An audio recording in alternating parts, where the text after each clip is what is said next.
Hello friends, and welcome to Charter Renewal 101, a series of informative modules that are designed to make your life easier.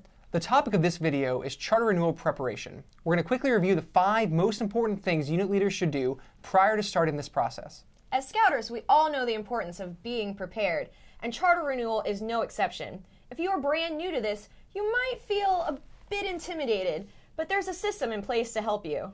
That's right, Mary. You can always find information about this process under the Resources tab on the Council's website. But if you need additional help, please contact your unit commissioner. If your unit doesn't have a commissioner, no problem. You can contact your service area commissioner or your unit serving executive.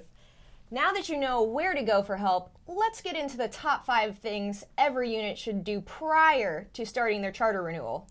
The first thing that has to happen is identifying the person who will be taking ownership of this process. Remember, this volunteer does not need to be your committee chairperson or your primary unit leader. They're already really busy.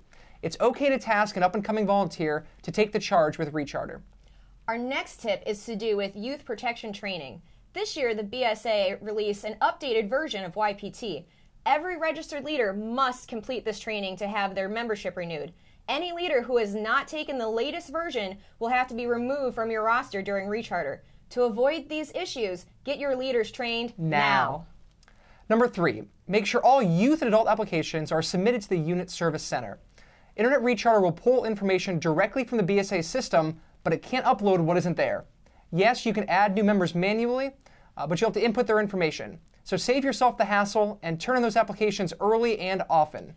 Our 4th tip is to know who is in your unit by completing a unit membership inventory. You can't complete Recharter if you don't know who's in your pack, troop, crew, ship, or post. If there is a youth on your roster who you haven't seen in a while, reach out and invite them back before you simply drop them. Having correct roster information will help prevent a lot of issues, and it could even save your unit money. Speaking of saving money, the 5th and final tip can do just that. Many adults choose to volunteer with more than one scouting unit, but they only need to pay their membership fees once. This means you need to identify which leaders are in multiple units, and you have to work with those units to know who will be submitting the payment for that adult. Those are the 5 best things you can do before starting your renewal process.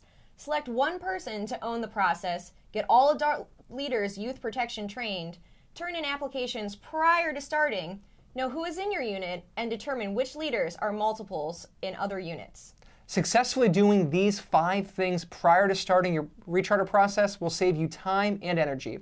And speaking of time, remember, your Recharter must be completed and submitted to the Council by December 15th.